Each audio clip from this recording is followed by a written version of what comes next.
Middle ഈസ്റ്റിൽ യുദ്ധത്തിന്റെ കാർമേഘങ്ങൾ ഉരുണ്ടുകൂടുമ്പോൾ നമ്മൾ ഏറ്റവും കൂടുതൽ കേൾക്കുന്ന ഒരു പേരാണ് കുർദുകൾ.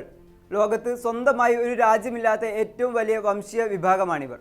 പക്ഷേ ഈ സംഘർഷഭരിതമായ സാഹചര്യത്തിൽ നിങ്ങൾ ആരുടെ പക്ഷത്താണ് എന്ന ചോദ്യത്തിന് കുർദുകൾക്ക് നൽകാൻ ഒരേ ഒരു ഉത്തരമേ ഉള്ളൂ: ഞങ്ങൾ ആരെയും വിശ്വസിക്കുന്നില്ല.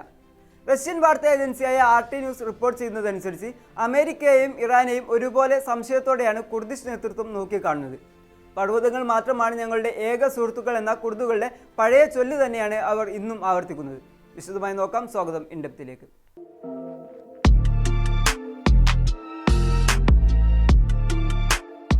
എന്തുകൊണ്ടാണ് അമേരിക്കയെ കുർദുകൾ ഭയക്കുന്നത് എന്ന് പരിശോധിച്ചാൽ അതിന് ചരിത്രപരമായ കാരണങ്ങളുണ്ട്. അമേരിക്കക്ക് കുർദുകൾ പലപ്പോഴും ഒരു രാഷ്ട്രീയ ഉപകരണം മാത്രമാണ്. ഇസ്ലാമിക് സ്റ്റേറ്റിനെതിരെയുള്ള പോരാട്ടത്തിൽ സിറിയയിലെയും ഇറാഖിലെയും കുർദിഷ് പോരാളികളായിരുന്നു അമേരിക്കയുടെ ഏറ്റവും വലിയ കരുത്ത്.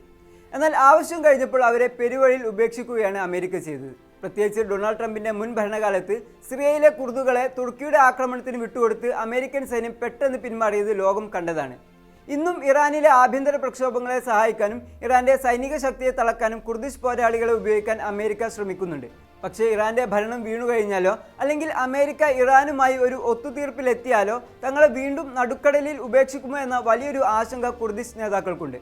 മറുഭാഗത്ത് ഇറാന്റെ കാര്യമെടുത്താലും സ്ഥിതി വ്യത്യസ്തമല്ല. ഇറാനിലെ കുർദുകൾ ദശകങ്ങളായി കടുത്ത അടിച്ചമർത്തലുകൾ നേരിടുന്നുണ്ട് എന്നാണ് റിപ്പോർട്ടുകൾ സൂചിപ്പിക്കുന്നത്. മഹ്സ അമിനിയുടെ മരണത്തെ തുടർന്നുണ്ടായ വൻ പ്രക്ഷോഭങ്ങൾ ഏറ്റവും ശക്തമായി നടന്നത് കുർദിഷ് മേഖലകളിലായിരുന്നു.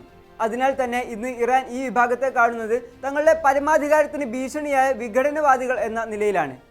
ഇറാഖിലെ കുർദിഷ് മേഖലകളിൽ അഭയം പ്രാപിച്ചിട്ടുള്ള ഇറാനിയൻ കുർദ് വിമതരെ ലക്ഷ്യം വെച്ച് ഇറാൻ നിരന്തരം മിസൈൽ ആക്രമണങ്ങൾ നടത്താറുമുണ്ട്. അതുകൊണ്ട് തന്നെ അമേരിക്കയോട് പരസ്യമായി സഹകരിച്ചാൽ അത് ഇറാന്റെ കടുത്ത പ്രത്യാക്രമണത്തിന് കാരണമാകുമെന്ന് അവർക്ക് വ്യക്തമായി അറിയാം.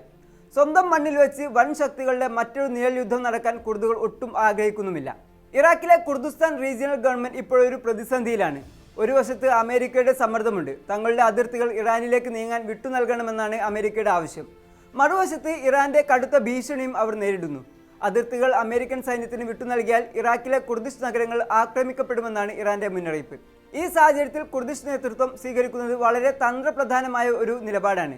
തങ്ങൾ നിഷ്പക്ഷരാണെന്നും ഇറാഖി മണ്ണ് മറ്റു രാജ്യത്തെ ആക്രമിക്കാൻ ഉപയോഗിക്കാൻ വിട്ടു നൽകില്ലെന്നും അവർ വ്യക്തമാക്കുന്നു.